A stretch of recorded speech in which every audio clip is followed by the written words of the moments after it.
The last video was on the privacy policies of Oculus, Valve, and HTC. This time around, I'm analyzing their terms of service, which may end up being quite a bit more contentious. And don't worry, I'll summarize this one a bit better at the end than I did in the last video. Let's chat about it in the comments below, but first, my opinion. I'm Tarmack, and this is Feature Creep.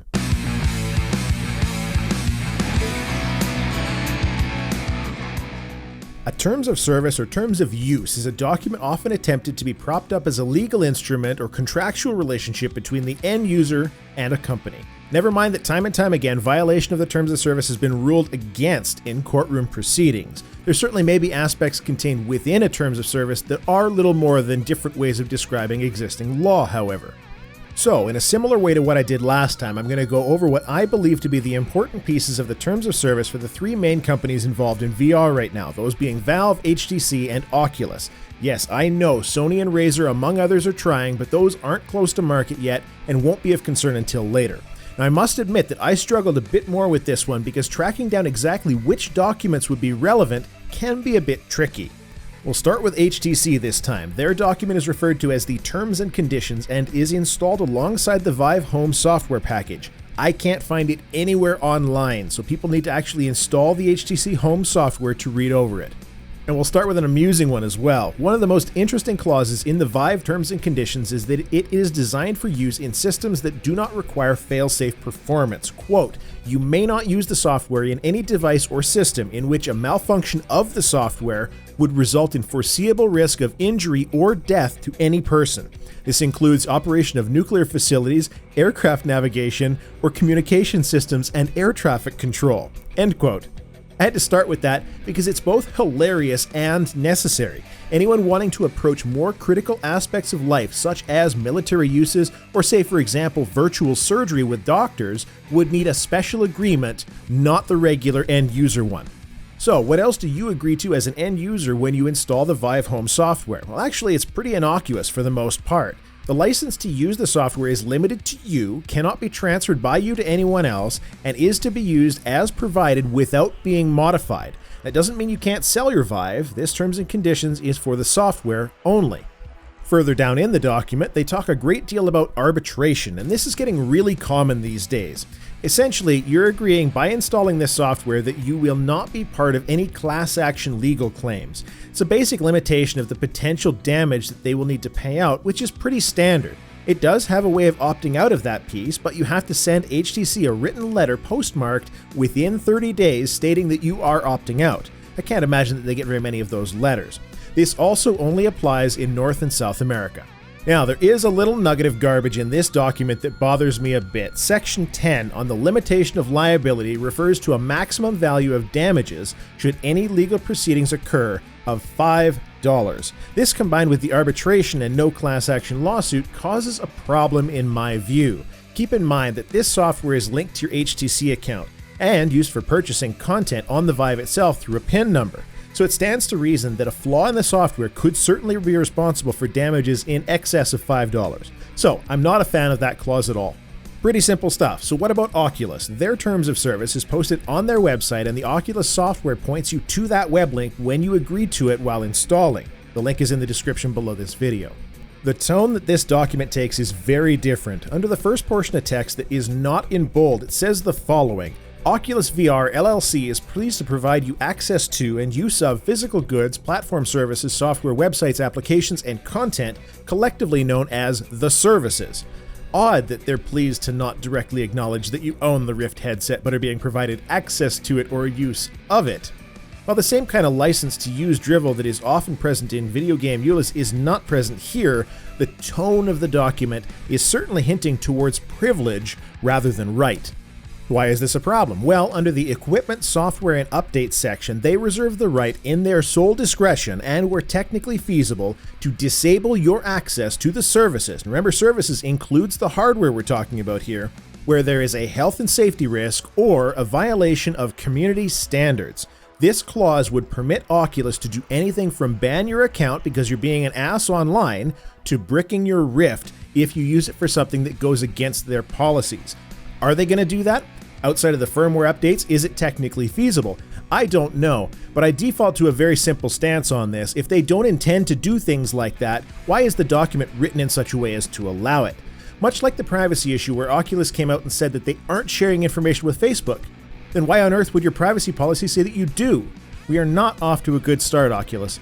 Next up is your use of the services and content. My dear Rift owners, when you install your Rift software, you agree to not publicly display, perform, transmit, stream, or broadcast without Oculus's express permission. Now, clearly Oculus would be stupid to just leave it at that, but as a YouTube content creator, I can point to numerous video game developer and publisher links that publicly give that permission. I cannot find that for Oculus, so to be safe, streamers and YouTubers should contact Oculus directly to get that permission.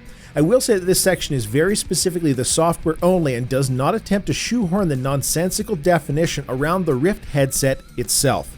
For the most part, the rest of that software section is pretty beige, as is the following section on purchasing content. Well, with one exception. Section 4.11 on content cancellations and returns, and this one is for you EU folks, so pay attention. Quote, if you are located in the European Union, you consent that the supply of the digital content may begin immediately following the completion of your purchase, and you acknowledge that you therefore will lose any statutory rights you may have to withdraw and receive a refund. End quote. Not according to the lawsuits that Valve keeps getting handed in the EU. You cannot waive legislated rights, Oculus. You know better than this. Those in the EU legally have 14 days from purchase to get a refund for any reason, and nothing you put in your terms of service changes that. Next up, under acceptable use, they have a little piece where you are agreeing to not circumvent or attempt to circumvent any filtering, security measures, or other features designed to protect the services. This is the clause that Oculus was referring to when the Rift exclusive games were being hacked in such a way as to allow them to work on the HTC Vive. You know, the one where Oculus said they don't condone the hacking stuff, which was a pretty aggressive choice of words. And the last bad one for Oculus, the one you may have heard of because it went as far as traditional media coverage, the user content policy. This bit hurts to read and is oddly similar to how some YouTube networks used to operate. Before I begin, let's be clear that there are more than one agreement at play here. There's the end user one, which is what we're talking about, but there are also developer agreements which will have very different wording and supersede this one. As a user of the services, so hardware and software, remember, you could potentially submit text, images, videos, sound, VR features, VR environments, software, and the very nebulous other information and materials, which could essentially cover anything you submit. And as a user, according to the terms of service, you grant Oculus a worldwide, irrevocable, perpetual, non-exclusive, transferable, royalty-free, and sub-licensable right to use, copy, display, store, adapt, publicly perform, and distribute in connection with the services. Let's try that in English. This essentially refers to anything you could possibly put online through any service, including the hardware of the Rift itself, any mods, screenshots, conversations, videos, anything that the service can accept under this section. Now, you're not giving Oculus ownership of that material, you still own it. What you are giving Oculus is the right to use it for free, however they want, for as long as they want, and you have no way to ever take back that license. So, let's say you put up a great game mod to an Oculus Rift title. Oculus could package up that mod and sell it as DLC for the game if they felt like it. They could make it part of a bigger package. They could sell the rights to do so to some other third party. And the section ends with one of the most disgustingly vile clauses that I've seen in a while, and I think you should be upset by this clause just like I am. Here goes, and please excuse the speaking in tongues bit here, I'll explain it right afterwards. Quote, you irrevocably consent to any and all acts or omissions by us or persons authorized by us that may infringe any moral right or analogous right in your user content. End quote. Bleh, this one pisses me off, and I'm going to bet that far less than 1% of viewers have any idea what I just said. A moral right is normally used in common law to refer to the right of a content owner to be credited for their work. This clause means you're consenting to Oculus not giving you credit if they use your stuff. Lovely that they put it in plainly written language, isn't it? But I want to leave this on a good note because I've been slamming Oculus since I started talking about them. Unlike the HTC liability limit of $5, Oculus acknowledges a limited liability of $100 or the amount paid to them for the services, whichever is greater. Now, from a liability standpoint, outside of negligence, which a company cannot in any way waive or have waived, that's a pretty reasonable expectation. So in the case of a software issue where, say, payment details were leaked, the liability level is high enough to cover potential damage as a result of that malfunction. Whether the HTC $5 minimum would hold up in court as well is of course debatable. So now we're going to talk about Steam, and I'm going to compare and contrast because their subscriber agreement has been around for quite some time. I'd like to pair it up against things that Oculus and HTC have in theirs. For starters, the Steam subscriber agreement does contain clauses giving them a worldwide, non-exclusive right to use, reproduce, modify, distribute, etc. user-generated content. The big difference between this and Oculus is the lack of the word irrevocable, and that it is in specific connection to the operation and promotion of the Steam site, whereas Oculus's document is an open-ended usage. If Valve is in breach of the license, it can be revoked by the content creator. Valve then goes on to describe the function of the workshop and how Valve is not obligated to use or do anything with that content, but assigns them the necessary rights to conduct business relating to it on your behalf, like selling it to other users because you put the content up on the site for that purpose. Valve also, just like the other two, has that same clause talking about arbitration and waiving rights to class action legal recourse. Seriously, this kind of clause is everywhere. You'll find it in all manner of product and service agreements, and its validity, as I understand it, is subject to the local rules at the time of legal action. A lot of things are said in agreements like this hoping that they will stick later in court, but whether or not they actually do is subject to the whims of the legal system. It's also worth mentioning that Valve does have a subscriber termination clause which specifies that they can terminate your account if they cease to provide accounts to anyone, which would be the case if Steam ever shut down, or if you're in breach of any of the terms of the agreement.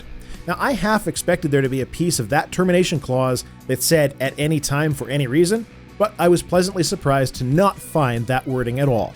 So let's summarize. HTC has only a software terms and conditions document which really just tries to limit their exposure to liability if something goes wrong with that software to $5. Otherwise, it's pretty stock standard.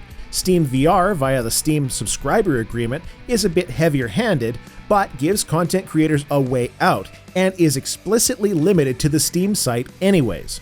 The Oculus terms of service unfortunately treats its users as though they're unpaid interns. The services can be taken away at any time, you don't have very many rights, and anything creative and wonderful that you put on the system can be used by Oculus for any purpose, including licensing to others without paying you for it or even giving you credit where credit is due. Here's the thing that troubles me about this whole situation. I'm looking at these issues as part of a bigger puzzle. Valve and HTC are being generally okay with people. They're still big corporate entities incapable of caring about individual customers, but at the very least, they're not abusing that company-customer relationship. Well, unless HTC is actually sharing identifiable non-scrub personal information with its ad partners, as its privacy policy says that they can. That is pretty bad. Oculus, on the other hand, is just acting shady all around. We've got Jason Rubin, their head of Worldwide Studios, declining to comment on when they would address the privacy questions. He's downplaying concerns. We've got Palmer Luckey snidely commenting on Reddit to pre-order customers who are just upset that Amazon and Best Buy are shipping before pre-orders directly from Oculus. Rightly so. We've got a terms of service that claims perpetual, irrevocable right to use whatever content you might put up on the service without payment or credit given to the creator. Whoever is making the decisions over at Oculus right now is the kind of manager who is in the camp of dominate and destroy for getting solid market position. But VR is delicate right now. The number of people getting their VR rigs and finding out just how shallow most of these VR experiences and games are is quite high. Amazing potential, but it's going to take time to get truly valuable experiences and games onto the market. The last thing it needs is half of the VR market to be acting as though it already controls the whole thing. This is doing damage to the future of VR. So let's talk terms of service in the comments. I want to read your views on all of this. Feature Creep is a regular show, and I'm fully aware that this is heavier content than normal, so hopefully I didn't scare too many people away. If you enjoy the show, please check out some of my other content, such as the News Wrap-Up, Let Me Show You series, or my reviews, and consider subscribing to the channel. Cheers! That's all I have to say. Tarmack out.